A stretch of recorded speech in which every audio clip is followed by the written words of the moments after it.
Well, this month marks the holy month of Ramadan, a time of fasting and prayer for Muslims around the world. But here in the United States, it can also bring challenges for students and parents trying to navigate both school and religious observance. NewsHour's Robby Chavez has been reporting on this topic from New Orleans, and he joins me now. Robby, it's good to see you. You've been talking to students and to parents there who are seeking some kind of accommodations from those schools. What exactly are they asking for, and what's the response they've been getting from school leaders?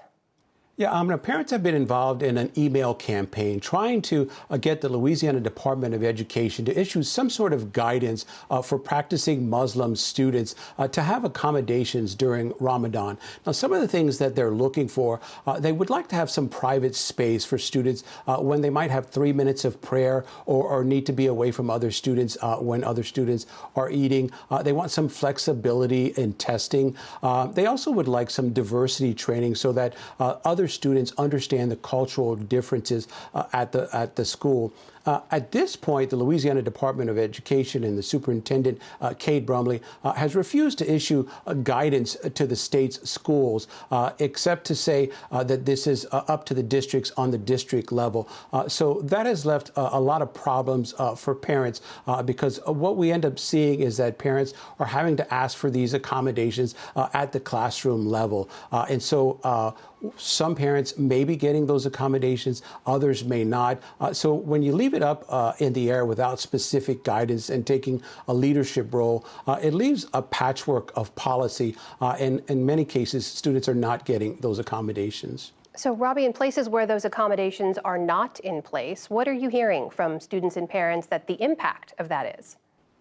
Look, it's tough on the students. As you know, when you're fasting, you're not eating or drinking any water from the time that the sun comes up in the morning. That's particularly challenging for students in the classroom. And so it's very hard for them to concentrate.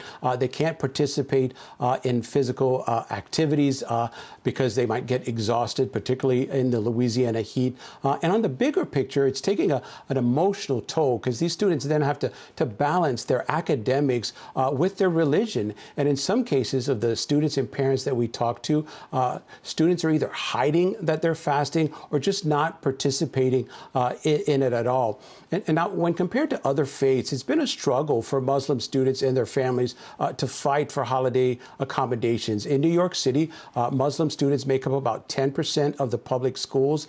Students there have had Rosh Hashanah, Yom Kippur off since the 60s, but two major Muslim holidays of Eid, they were just added in the last 6 years. And so you can see the slow progress here. And keep in mind, religion, by some statistics, shows is extremely important to young Muslim students. And 72% of Muslim parents send their kids to public schools.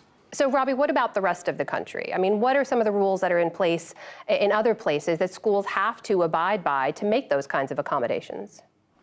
Well, we talked to the Council for American Islamic Relations, or CAIR. They're one of the leading advocacy organizations that kind of tracks these issues for the Muslim community. What they tell us is that this is still a problem across the country. Though the numbers of students going to public schools is very hard to track. It's very hard to know how many are getting accommodations as well. But what they do tell us, it's a problem, and they say it's a work in progress, and more work indeed needs to be done. What they also say is that what is happening here in Louisiana tracks what they see across the country. So in areas that you have larger Muslim populations, it's much easier for those public school students to get those accommodations. But in rural areas, much like Louisiana, when you don't have a large population, those accommodations are much tougher to get. And that's exactly what we're seeing on the ground. That is NewsHour's Robby Chavez reporting for us from New Orleans. Robby, thank you so much. Good to see you. Thank you.